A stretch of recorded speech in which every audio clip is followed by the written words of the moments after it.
प्रिय भक्तगण, आज हम आपको एक कथा का श्रवण करा रहे हूँ जो सुनने मात्र से आपके जीवन में सुख संपत्ति और धन की वर्ष होगी। तो चलिए कथा को प्रारंभ करते हैं। भगवान शिव माता पार्वती को बताते हैं कि अत्याचारी सास को कौन सी सजा मिलती है। फिर माता पार्वती भगवान शिव से दो प्रश्न पूछती हैं। हे देवों के देव महादेव, मेरा पहला प्रश्न है, बहू को परेशान करने वाली सास को कौन सी सजा मिलनी चाहिए। दूसरा प्रश्न है, कौन सी स्त्री के ससुराल में प्रवेश करते ही गरीबी आ जाती है। माता पार्वती के प्रश्न सुनकर फिर भगवान शिव कहते हैं, पार्वती, तुम्हारे दोनों प्रश्न बहुत ही महत्वपूर्ण हैं। जब कोई लड़की शादी के बाद बहू बनकर अपने माता पिता, जिन्होंने उसे जन्म दिया, पाला पोसा और बड़ा किया, उन्हें छोड़कर ससुराल जाती है तो उसके सास ससुर ही उसके माता पिता होते हैं। इसलिए हर सास ससुर को अपनी बहू को अपनी बेटी की तरह प्यार देना चाहिए। उन्हें सोचना चाहिए कि यह बहू आपके घर को खुशहाल बनाने के लिए अपना प्यारा संसार छोड़कर आई है। मगर ऐसा कम ही देखने को मिलता है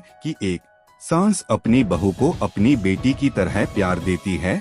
फिर भगवान शिव कहते हैं, पार्वती, अब मैं तुम्हारे दोनों प्रश्नों के उत्तर एक छोटी सी कहानी के माध्यम से दूंगा, जिससे तुम पूरी तरह संतुष्ट हो जाओगी। अगर आप यह कहानी सुन रहे तो पूरा सुनिए। इस कथा को आधा अधूरा छोड़कर जाने की गलती मत करिएगा, क्योंकि इस पवित्र कथा को पूरा सुनने से मन चाहा फल की प्राप्ति होगी। इसलिए इस कथा को पूरा सुने। आप शिव भक्त हैं तो भोलेनाथ का अनादर ना करें। तो आइए कहानी शुरू करते हैं। भगवान शिव कहते हैं, एक नगर के गांव में एक बुढ़िया रहती थी जो बहुत ही दुष्ट थी। उस बुढ़िया का एक बेटा था और उसकी वह बहुत ही सीधी सादी थी, जो हर परिस्थिति को सहन कर लेती थी और बेटे भी माँ की हर बात मानते थे। उस बुढ़िया का बेटा अपने गांव में कमा नहीं पा रहा था। गरीबी के कारण उसके पास ज्यादा जमीन भी नहीं थी, जिससे वह दूसरे नगर में काम की तलाश में जाता था। वहाँ उसे एक अच्छा काम मिल गया, लेकिन वो घर लौटने का समय नहीं मिलता था। उसे सिर्फ साल में एक बार या कुछ दिनों की छुट्टी मिलती थी, इसलिए वह दूसरे नगर में जाकर काम करने लगा। पर उसे अपनी पत्नी की चिंता हमेशा रहती थी। जब भी वह अपने घर से काम के लिए दूसरे नगर जाता तो अपनी माँ से कहता, माँ, मेरी पत्नी का ध्यान रखना, क्योंकि मैं रोज यहाँ नहीं आ सकता। उसकी बात सुनकर बुढ़िया कहती, हाँ बेटा, चिंता मत करो, मैं तुम्हारी पत्नी का अच्छे से ख्याल रखूंगी, तुम बेफिक्र होकर काम करने जाओ। बुढ़िया अपने बेटे को झूठा दिलासा देती थी और उसे काम पर भेज देती थी। फिर बाद में अपनी बहू को बहुत परेशान करती थी। समय धीरे धीरे बीतता गया। बहू अपनी सास के ताने सहती रही पर कभी जवाब नहीं दिया। वह बहुत संस्कारी थी और अपनी सास को माँ जैसा प्यार देती थी। एक दिन जब बुढ़िया का बेटा छुट्टी पर आया तो बहू ने बुढ़िया की कोई शिकायत नहीं की। जब छुट्टी खत्म होने पर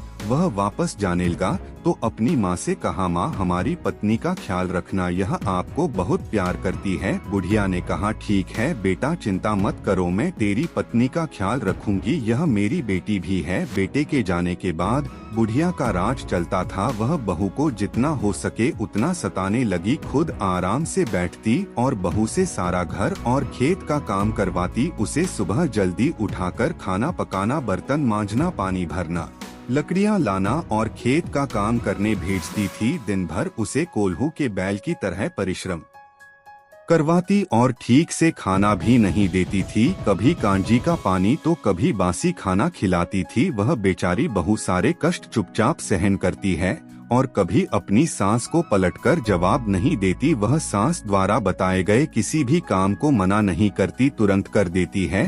फिर भी सास को उस पर तरस नहीं आता। सास उसे दिन रात सताती है, लेकिन बहू कभी अपने पति से शिकायत नहीं करती, ताकि घर में कलह ना हो और उसका पति जो दूसरे नगर में काम कर रहा है चिंता में ना पड़ जाए। समय बीतता है और एक दिन सास को पता चलता है कि बहू गर्भवती है तो वह चिंतित हो जाती है। उसे लगता है कि उसका कमाने वाला बेटा अकेला है और एक और बच्चा होने से खाने वाले मुंह की संख्या बढ़ जाएगी। साथ ही बच्चे के जन्म के बाद बहू काम नहीं करेगी और सारा काम उसे करना पड़ेगा। इस प्रकार सास सोच है कि वह नहीं चाहती कि बहू की कोख से कोई संतान जन्म ले, क्योंकि इससे बहू बच्चे की देखभाल में लग जाएगी और घर का काम काज नहीं करेगी। जब सास को पता चलता है कि बहू गर्भवती है तो वह उसे और अधिक सताने लगती है, लेकिन बहू संस्कारी है, वह सारा काम चुपचाप करती रहती है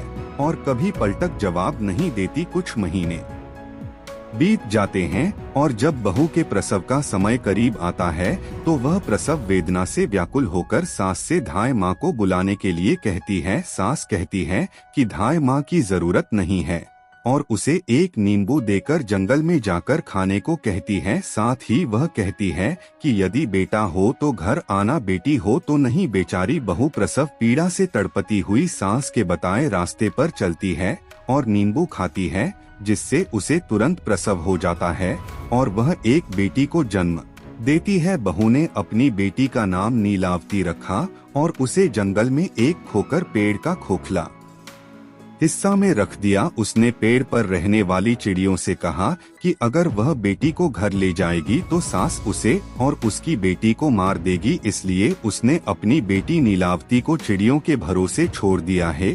संगीत चिदम्बरा समझ गई कि उसे बेटी हुई है, क्योंकि उसने पहले ही कहा था कि बेटा हो तो घर लेकर आ, बेटी हो तो नहीं। डर के मारे बहू ने बेटी को जंगल में छोड़ दिया। इस प्रकार बहू ने सास से कहा कि बेटी होने के कारण वह उसे नहीं लाई। यह सुनकर बुढ़िया जोर जोर से चिल्लाने लगी, मेरी बहू ने अपनी बच्ची को खा लिया, वह बच्चा खाने वाली डायन बन गई है।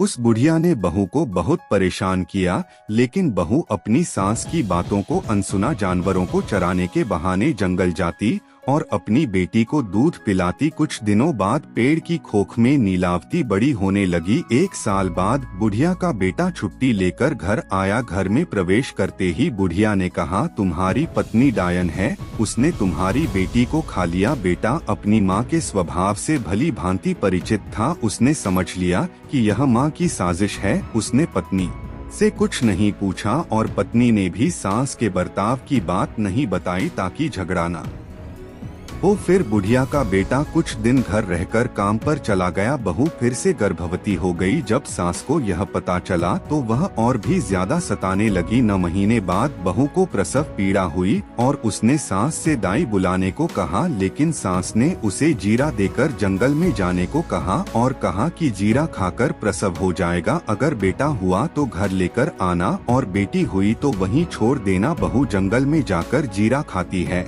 और उसे बेटी होती है।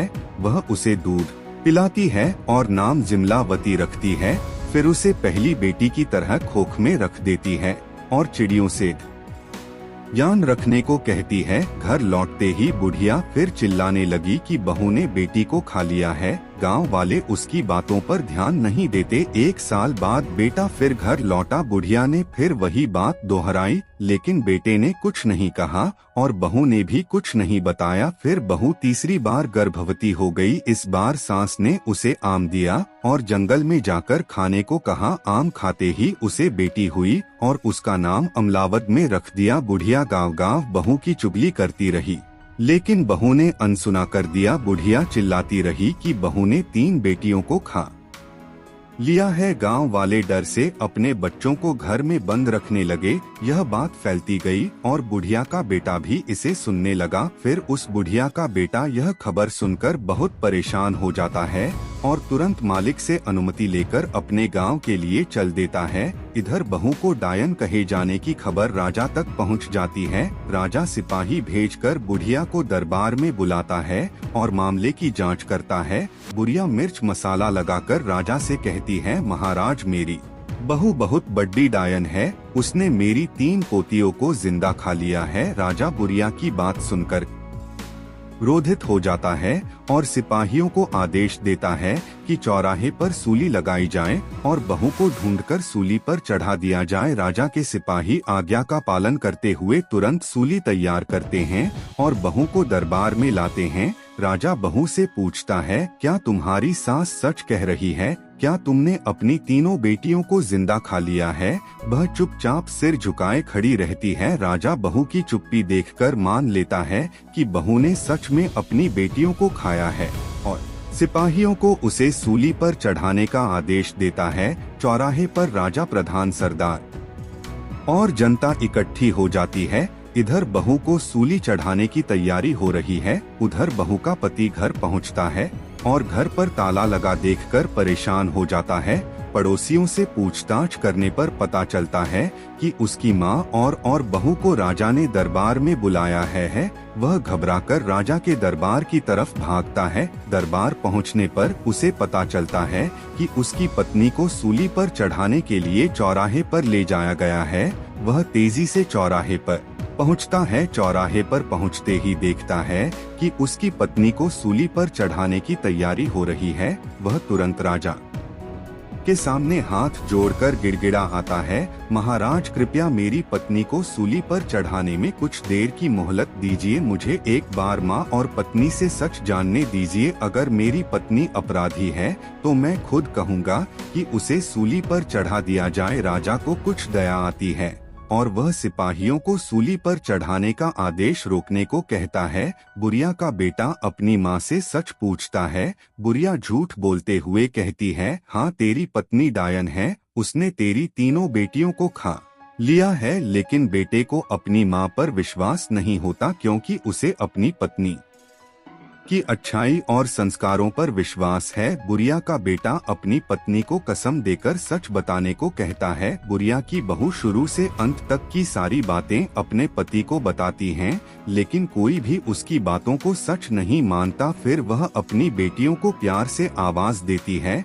जैसे ही बहू अपनी बेटियों को पुकारती है, वे जंगल से दौड़ी चली आती हैं और अपनी माँ से चिपक जाती हैं। यह देखकर बुढ़िया के बेटे को सच्चाई का पता चल जाता है। राजा और सभी लोग भी सच्चाई जान जाते हैं। राजा क्रोधित होकर बुढ़िया से पूछता है, अब तो बुढ़िया बता कि सच बात क्या है? राजा के तेवर देखकर बुढ़िया कांपने लगती है। उसे सच बताना ही पड़ता है। सच जानकर राजा उसे सूली पर चढ़ा देता है और बहू को छोड़ने का आदेश देता है। बहू के संस्कार देखकर राजा बहुत खुश होता है और बुढ़िया के बेटे से कहता है कि अब तुम्हें दूसरे नगर जाने की जरूरत नहीं है, मैं तुम्हें यही काम दूंगा। तुम अपनी पत्नी और बेटियों के साथ यहाँ सुख से रहो। फिर बुढ़िया का बेटा राजा से हाथ जोड़कर कहता है, आपकी बड़ी कृपा हुई महाराज।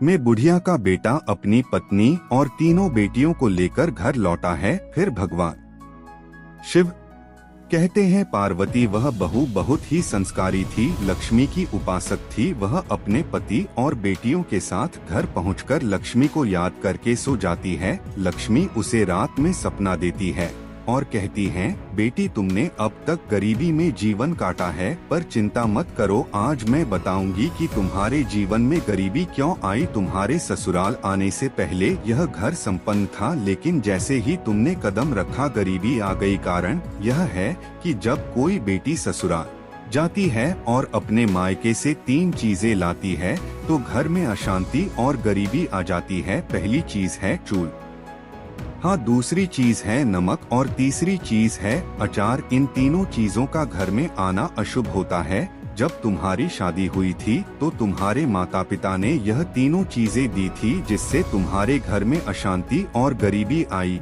लेकिन तुम्हारे अच्छे संस्कारों के कारण मैं तुम्हें आशीर्वाद देती हूँ कि अब कभी भी तुम्हारे घर में गरीबी नहीं रहेगी और तुम दोनों का जीवन सुखद होगा। फिर भगवान शिव कहते हैं, हे पार्वती, लक्ष्मी यह कहकर अंतर्ध्यान हो जाती है। बहू की आँख खुल जाती है और वह सुबह का इंतजार करती है। सुबह होते ही राजा के सिपाही बुढ़िया के बेटे को बुलाने आते हैं। लक्ष्मी की कृपा के कारण राजा उसे अपने राज्य में अच्छी नौकरी देता है। वह ईमानदारी से काम करता है और अपनी पत्नी और बेटियों के साथ सुख शांति से जीवन बिताता है। फिर भगवान शिव कहते हैं, हे देवी, अब तुम्हारे पहले प्रश्न का उत्तर सुनो। तुम्हारा पहला प्रश्न था कि बहू को परेशान करने वाली सास को क्या सजा मिलती है। जो सास अपनी बहू को परेशान करती है और घर में कलह उत्पन्न करती है, उसे सूली पर चढ़ाया जाता है, जैसे उस बुढ़िया को चढ़ाया गया। फिर फिर भगवान शिव कहते हैं, हे देवी, अब तुम्हारा दूसरा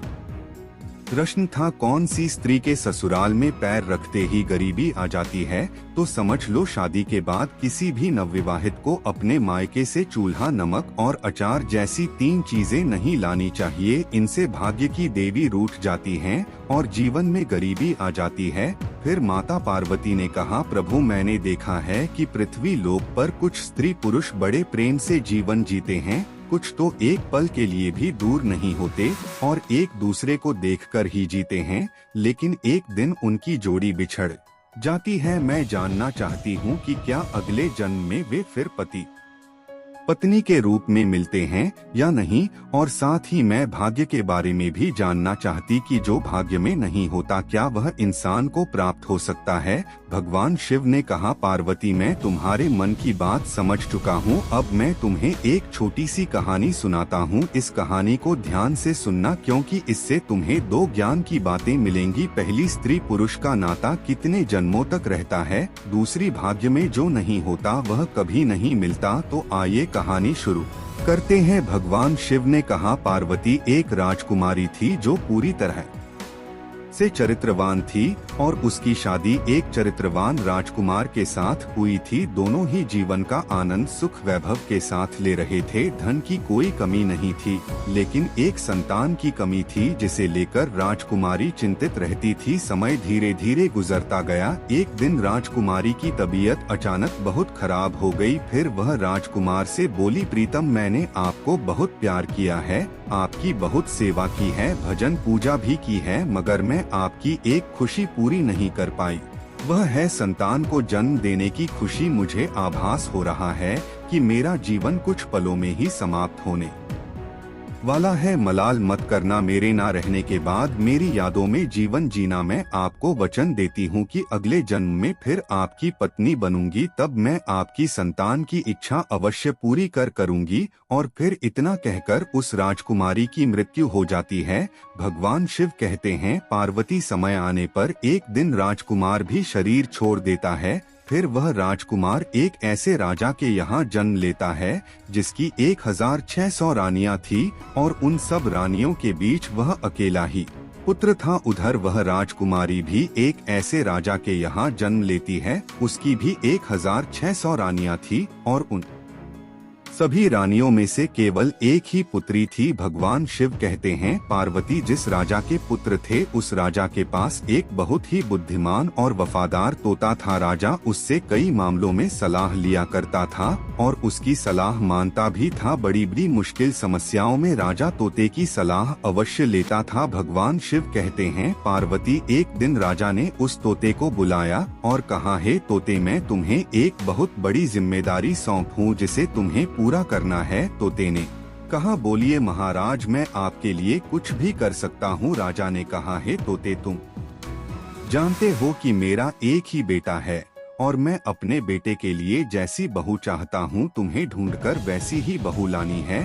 फिर राजा ने उस तोते को अपने मन की सारी बात बता दी कि वह कैसी बहू चाहता है। राजा की बात सुनकर तोता राजी हो गया और उसने राजा से कहा, महाराज, आप जैसी भी राजकुमारी चाहते हैं उसकी सारी विशेषताएं एक पर्चे पर लिखकर मेरे पैर में बांध दीजिए और फिर आगे का काम मुझ पर छोड़ दीजिए। मैं वैसे ही राजकुमारी तलाश करके लाऊंगा जैसी आप चाहते हैं। भगवान शिव कहते हैं, पार्वती तोते की बात सुनकर राजा ने एक पर्चे पर अपनी पसंद की राजकुमारी के बारे में लिख दिया कि वह कैसी राजकुमारी चाहता है और उस पर्चे को तोते के पैर में बांध दिया। अब तोता एक पड़ोसी देश में पहुंचा जहां बहुत भारी बारिश हो रही थी, तो उसे एक जंगल में शरण लेनी पड़ी। उसे एक पुराना खोखला पेड़ मिल गया जहां उसे लगा कि वह जगह उसके आराम के लिए बहुत ही ठीक रहेगी। भगवान शिव कहते हैं, पार्वती, जैसे ही तोते ने उस खोखले पेड़ के अंदर जाने का सोचा वैसे ही अंदर से एक आवाज आई, तुम अंदर मत घुसना, नहीं तो तुम अंधे हो जाओगे। तोता ऐसी डरावनी बात सुनकर उस खोखले पेड़ के अंदर जाने का सोचा, वैसे ही अंदर से एक आवाज आई, तुम अंदर मत घुसना, नहीं तो तुम अंधे हो जाओगे। तोता ऐसी डरावनी बात सुनकर उस खोखले पेड़ के अंदर नहीं घुसा और वहीं पेड़ की जड़ के पास एक टहनी पर बैठ गया और बारिश खत्म होने का इंतजार करने लगा। बारिश बंद होने के बाद उस खोखली जगह से एक मीना निकली और आकर तोते के पास बैठ गई। फिर दोनों बहुत देर तक बातें करते रहे। इस बीच तोते ने मीना को सारी बात बताई कि वह कहाँ जा रहा है। तोते की बात सुनकर मीना कहने लगी, आज हमारी मुलाकात बहुत ही अच्छी रही। आप अपने मालिक के प्रति जितने वफादार हैं, मैं भी अपने मालिक के प्रति उतनी ही वफादार हूँ। आप अपने राजा के बेटे के लिए एक ऐसी राजकुमारी की तलाश कर रहे हैं जिसमें सभी गुण हो, तो मैं भी अपने राजा की बेटी यानी राजकुमारी के लिए ऐसे राजकुमार की तलाश में निकली हूँ जिसमें सारे गुण हो। भगवान शिव कहते हैं, पार्वती। फिर तोता कहने लगा, हमारे राजा का कहना है कि हम ऐसे घर की राजकुमारी लेकर आएंगे जिसके राजा की 1600 रानियां होनी चाहिए, क्योंकि हमारे राजा की भी 1600 रानियां हैं। तो मीना कहने लगी, अब तो बात बन ही जाएगी, क्योंकि तुम्हारे राजा की भी 1600 रानियां हैं और हमारे राजा की भी 1600 रानियां हैं। तुम्हारे राजा के पास केवल एक राजकुमार है और हमारे राजा के पास केवल एक राजकुमारी है। तुम्हारे राजा का राजकुमार भी सर्वगुण संपन्न है और हमारे राजा की राजकुमारी भी सर्वगुण संपन्न है। भगवान शिव कहते हैं, पार्वती। इस प्रकार तोते ने मैना को राजकुमार की सारी पसंद बताई और उधर मैना ने तोते को राजकुमारी की सारी पसंद बताई। फिर तोता और मैना राजकुमारी के देश में आ गए, क्योंकि तोता मन में सोच रहा था कि मेरे मालिक का सपना पूरा हो जाएगा, उनकी ख्वाहिश पूरी हो जाएगी। जैसी राजकुमारी वह चाह रहे थे वैसी ही राजकुमारी आज मुझे मिल गई है। भगवान शिव कहते हैं, पार्वती। इस प्रकार जब तोता और मैना उड़ते हुए राजकुमारी के महल में पहुँचे तो महल के एक नौकर ने उन्हें देख लिया। उसने राजा से जाकर बताया, महाराज, आपने मैना को जिस कार्य के लिए भेजा था उसने आपके साथ बहुत बड़ा विश्वासघात किया है। वह राजकुमार की तलाश में कहीं नहीं गई बल्कि एक तोते के साथ घूम रही है। मैंने अपनी आँखों से उसे तोते के साथ घूमते हुए देखा है और आपकी बात को पूरी तरह से भूल गई है। उसने आपकी आज्ञा का उल्लंघन किया है। भगवान शिव कहते हैं, पार्वती। इस प्रकार राजा को क्रोध आ जाता है और वह तोता और मैना दोनों को मारने का हुक्म देता है। भगवान शिव कहते हैं, पार्वती। जब राजा ने तोता और मैना को मारने की सजा सुनाई तो यह बात मैना को पता चल गई। मैना ने तोता से कहा, हमारी जान खतरे में है, हमें जल्दी से यहाँ से भाग जाना चाहिए। जल्दी उड़ो वरना हम दोनों मारे जाएंगे। इससे पहले कि राजा के लोग हमें पकड़े, चलो यहाँ से दूर चले जाएं। यह सोचकर तोता और मैना वहाँ से बहुत दूर उड़ गए। भगवान शिव कहते हैं, पार्वती। राजा के नौकर उन्हें मारने गए, लेकिन बहुत देर तक ढूंढने पर भी उन्हें नहीं पा सके। वे यह सोचकर वापस आ गए कि शायद तोता और मैना को सजा का पता चल गया और वे किसी सुरक्षित जगह पर चले गए। तोता और मैना ने कुछ दिन इंतजार किया ताकि लोग उस बात को भूल जाएं। फिर वे वापस महल आए और तोता राजा के दाएं घुटने पर और मैना राजा के बाएं घुटने पर बैठ गए। तोता और मैना ने राजा से पूछा, आप हमें क्यों मारना चाहते थे? हम तो आपके वफादार हैं, आपके महल के नौकर हमसे जलते हैं, इसलिए उन्होंने हमारी बुराई की। हम दोनों, तोता और मैना, उन राजाओं के नौकर हैं जो अक्लमंद और अमीर हैं। हमने हमेशा आपके साथ वफादारी की है। भगवान शिव कहते हैं, पार्वती। अब तोता और मैना अपने मन की बात बताते हैं। वे कहते हैं कि दोनों राजा के यहाँ 1600 रानियां हैं, जिनमें से एक के केवल एक बेटा है और दूसरे राजा की केवल एक बेटी है। इन दोनों राजाओं ने कभी एक दूसरे को नहीं देखा, लेकिन वे अपने बच्चों की शादी एक दूसरे के बच्चों से करना चाहते हैं। एक राजा को ऐसी बहू चाहिए जैसी दूसरे राजा की बेटी है और दूसरे राजा को वैसा ही दामाद चाहिए जैसा कि पहले राजा का बेटा है। महाराज देखिए, हम दोनों उन्हीं दोनों राजाओं के नौकर हैं। भगवान की कृपा से हम लोग आपके राज्य के बाहर एक जंगल में मिले थे और अब यह अच्छी खबर लेकर आपके पास आए हैं। भगवान शिव कहते हैं, पार्वती इस प्रकार तोता और मैना ने अपने मन की बात राजा से कहकर उसे खुश कर दिया। फिर तोता ने राजा की ओर अपना पैर बढ़ाया जिसमें एक पर्चा बंधा हुआ था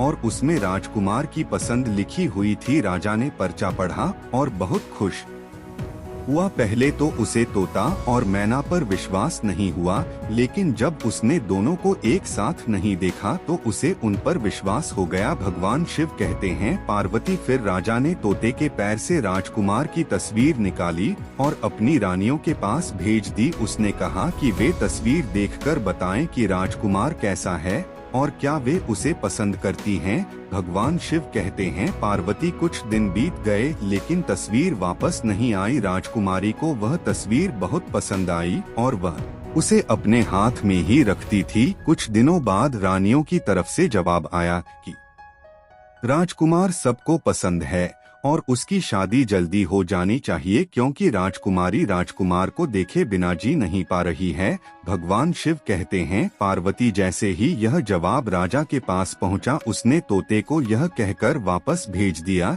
कि वह अपने मालिक से जाकर कहे कि राजकुमार की मनपसंद लड़की मिल गई है और वे 4 महीने के अंदर शादी के लिए आ जाए। भगवान शिव कहते हैं, पार्वती तोते ने आदर के साथ झुककर राजा को प्रणाम किया और अपने देश उड़ गया। अपने देश पहुंचकर उसने राजा को अपनी यात्रा की सफलता के बारे में बताया। राजा यह सुनकर बहुत खुश हुआ कि उसे वैसी ही बहू मिली जैसी वह चाहता था। फिर राजा ने इस शानदार मौके को शानदार तरीके से मनाने का हुक्म दे दिया। भगवान शिव पार्वती से कहते हैं कि राजा ने राजकुमार के लिए सबसे माना। वहां राजकुमार को देखा। राजकुमारी ने तुरंत राजकुमार को पहचान लिया क्योंकि उसकी तस्वीर अभी भी उसके पास थी। भगवान शिव कहते हैं, पार्वती उसने उस समय कुछ नहीं कहा और अपनी पालकी ढोने वाले कहारों को महल वापस चलने के लिए कहा क्योंकि राजकुमारी को अपना प्रेमी मिल गया था। उसी समय से उसे सब कुछ बहुत अच्छा लगने लगा। शाम को खाने के समय राजकुमारी ने अपने खाने का आधा हिस्सा खाया और बाकी आधा राजकुमार की तस्वीर के साथ उसे भेज दिया। उसने अपनी नौकरानी से कहा कि वह राजकुमार से कहे कि वह उस खाने को खा ले और अगर वह ना खाए तो उसमें अपनी उंगली डाल दे। भगवान शिव कहते हैं, पार्वती नौकरानी ने वैसा ही किया। जब राजकुमार ने खाना नहीं खाया तो नौकरानी ने उसे खाने की प्लेट में उंगली डालने के लिए कहा। जब उसने प्लेट में रखे चावल में अपनी उंगली डाली तो उसे वहां अपनी तस्वीर मिली। उसने सोचा कि राजकुमारी तो मुझे प्यार करती है। ऐसा सोचकर उसने अपने हाथ पछे और एक चिट्ठी राजकुमारी के नाम लिखी और उसे नौकरानी को देकर वापस भेज दिया। भगवान शिव कहते हैं, पार्वती फिर जब राजकुमारी ने वह चिट्ठी पढ़ी तो उसके मन में राजकुमार से मिलने की इच्छा ने जोर पकड़ लिया। उसने आधी रात को अपना घोड़ा तैयार करवाया, अशर्फियां से भरा एक थैला लिया और उस बगीचे की ओर चल दी जहां राजकुमार ठहरा हुआ था। तो राजकुमारी ने कहा, तुम हैरान मत हो, मैं तुम्हें बहुत प्यार करती हूं और इसलिए छिपकर तुम्हारे पास आई हूं। मेरे पिता हमारी शादी की इजाजत नहीं देंगे। चलो अपना घोड़ा तैयार कर लो और मुझे अपने देश ले चलो जहां हमें कोई नुकसान नहीं पहुंचा सकेगा। भगवान शिव कहते हैं, पार्वती फिर राजकुमार और राजकुमारी दोनों घोड़ों पर सवार होकर राज्य से बाहर निकल गए और एक ऐसे स्थान पर पहुंच गए जहां उनकी जान को बड़ा खतरा था। उस नगर में एक जादूगरनी रहती थी जिसकी भी एक बेटी थी। जैसे ही उसकी बेटी ने राजकुमार को देखा वह उससे प्रेम कर बैठी और उससे शादी करने की ठान ली। भगवान शिव कहते हैं, पार्वती अब जादूगरनी सोचने लगी कि उसकी बेटी की शादी राजकुमार से कैसे होगी। उसने एक योजना बनाई और अपनी बेटी की सलाह मानकर राजकुमार और राजकुमारी को अपने घर खाने के लिए बुलाया। भगवान शिव कहते हैं, पार्वती जब राजकुमार और राजकुमारी जादूगरनी के घर खाना खाने गए तो जादूगरनी ने राजकुमार को एक कमरे में बुलाकर उसके गले में रस्सी का फंदा डाल दिया। फंदा डालते ही राजकुमार एक भैंसे में बदल गया। फिर जादूगरनी ने उस भैंसे को पीछे के दरवाजे से बाहर एक सुरक्षित स्थान पर ले जाकर बांध दिया और अपनी बेटी को भी उसके साथ भेज दिया। अब राजकुमारी खाना खाने के बाद अपने राजकुमार को ढूंढने लगी, मगर वह भैंसा बन चुका था। वो उसे कैसे मिलती। इधर सारा दिन वह भैंसा जादूगरनी की बेटी के पीछे पीछे घूमता रहता। जादूगरनी की बेटी जहाँ भी जाती वो भैंसा उसके पीछे पीछे जाता। भगवान शिव कहते हैं पार्वती रात को जादूगरनी की बेटी भैंसे के गले से रस्सी का फंदा निकाल देती थी, जिससे वह राजकुमार बन जाता था और भैंसे का रूप खत्म हो जाता था। जैसे ही सुबह होती वह फिर से रस्सी का फंदा राजकुमार के गले में डालकर उसे भैंसा बना देती थी और दिन भर उसे बाहर घुमाती। उधर राजकुमारी को राजकुमार से मिले कई दिन हो गए थे। राजकुमारी पागलों की तरह अपने राजकुमार को ढूंढ रही थी। वह बहुत ही दुखी थी। उसे समझ नहीं आ रहा था कि अब वह क्या करे। आखिरकार राजकुमार उसे छोड़कर कहाँ चला गया। कभी कभी राजकुमारी सोचती कि राजकुमार ने उसे धोखा दे दिया है, फिर सोचती कि वह उसे धोखा नहीं दे सकता। वह उसे बहुत प्यार करता है और वह भी उसे बहुत प्यार करती है। कहीं ऐसा तो नहीं कि किसी ने उसका कत्ल कर दिया हो। भगवान शिव कहते हैं पार्वती फिर उस राजकुमारी ने एक आदमी का रूप धारण किया और उस देश के राजा के पास गई और उससे अपने मन की बात कही। राजा राजकुमारी की शक्ल, सूरत और बोलने के ढंग से बहुत प्रभावित हुआ। फिर राजा ने अपने दरबार में उस राजकुमारी को कोतवाल के पद पर नियुक्त कर दिया। भगवान शिव कहते हैं पार्वती जब वह राजकुमारी कोतवाल बन गई तो उसे बहुत सारे घरों के भेद मालूम हो गए, क्योंकि कोतवाल का बहुत सारे घरों में आना जाना होता है। इस प्रकार वह राजकुमारी कोतवाल बनकर राजा के यहाँ काम करने लगी। समय बीत गया और कई साल गुजर गए। फिर एक दिन राजा की मृत्यु हो गई। नगरवासी उस कोतवाल को राजा बना देते हैं, क्योंकि उसका व्यवहार जनता के प्रति बहुत अच्छा था। भगवान शिव कहते हैं पार्वती एक दिन उसी नगर से एक व्यक्ति एक भैंसा बेचने के लिए उस राजा रूपी राजकुमारी के पास आया। राजा रूपी राजकुमारी ने वह भैंसा खरीद लिया। वह भैंसा बहुत काम का था और किसी भी खोई हुई चीज को सुनकर बता देता था। भगवान शिव कहते हैं पार्वती एक दिन अचानक वह भैंसा कहीं गुम हो गया। राजा ने नगर में सूचना भिजवा दी कि सभी भैंसों को इकट्ठा किया जाए। यह सूचना जादूगरनी के पास भी पहुंची। सभी नगर के भैंसे राजा के सामने आए, लेकिन जादूगरनी ने अपना भैंसा जो एक राजकुमार था नहीं भेजा। जब सैनिकों ने राजा रूपी राजकुमारी को जादूगरनी के भैंसा न भेजने की बात बताई तो वह भड़क गई और उसने जादूगरनी सहित उस भैंसे को जबरदस्ती बुलवाया। जैसे ही सैनिकों ने उस भैंसे के गले में पड़ी रस्सी को जोर से खींचा, रस्सी भैंसा एक राजकुमार में परिवर्तित हो गया। फिर राजकुमारी रूपी राजा का सपना साकार हो गया और वह राजकुमार के गले लग गई। उसने जादूगरनी को पकड़वा कर बंधवा दिया। फिर राजा बनी राजकुमारी ने सभी नगरवासियों से कहा कि मुझे अपने राजकुमार से मिलने के लिए एक आदमी का रूप धारण करना पड़ा था, लेकिन मैं एक औरत हूँ, इसलिए आज से आप सभी हमारे राजकुमार को अपना राजा और हमें अपनी रानी माने। भगवान शिव कहते हैं कि पार्वती इस प्रकार सभी नगरवासियों में खुशी की लहर दौड़ पड़ी और उन्होंने उस राजकुमारी को रानी और उस राजकुमार को अपना राजा स्वीकार कर लिया। अब इधर राजकुमार राजा बनता है और राजकुमारी रानी बनती है और उधर उस जादूगरनी बुढ़िया को सूली पर चढ़ा दिया जाता है और उसकी बेटी राजकुमारी को हमेशा के लिए कैद में डाल दिया जाता है, क्योंकि जादूगरनी की बेटी ने पूर्व जन्म में अपने पति पर झूठा आरोप लगाकर उसे एक राजा की कैद में डलवा दिया था। इसलिए इस जादूगरनी की बेटी को भी राजा की कैद का सामना करना पड़ा। भगवान शिव कहते हैं पार्वती फिर राजा और रानी एक दिन घूमने के लिए जाते हैं और जब जंगल से होकर गुजरते हैं तो एक पेड़ के पास आराम करने लगते हैं। वह पेड़ बरसों पुराना था और उस पर राजकुमार और राजकुमारी ने अपने पूर्व जन्म में एक प्रेम चिन्ह बनाया था जो पूरी तरह से सुरक्षित था। जैसे ही राजकुमार और राजकुमारी की नजर उस प्रेम चिन्ह पर पड़ती है, उन्हें अपने पुराने जीवन की सारी गाथा याद आ जाती है, पुराने जीवन की सारी बातें याद आ जाती हैं और उनके जीवन में एक खुशी की लहर दौड़ जाती है। फिर वह राजकुमारी कहती हैं, मुझे सब कुछ याद आ गया, मैं आपको बहुत प्रेम करती थी और आप भी मुझे बहुत प्रेम करते थे। मैंने आपकी बहुत सेवा की थी। केवल मुझे एक ही मलाल था कि मैं आपकी खुशी के लिए एक संतान को जन्म नहीं दे सकी, लेकिन इस जन्म में फिर हम दोनों मिले हैं और पति पत्नी के रूप में मिले हैं, क्योंकि यह हमारा सच्चा प्रेम था। इसलिए हम दोनों एक होकर मिले और मुझे पूरा विश्वास है कि इस जन्म में ईश्वर हमारी प्रार्थना अवश्य सुनेगा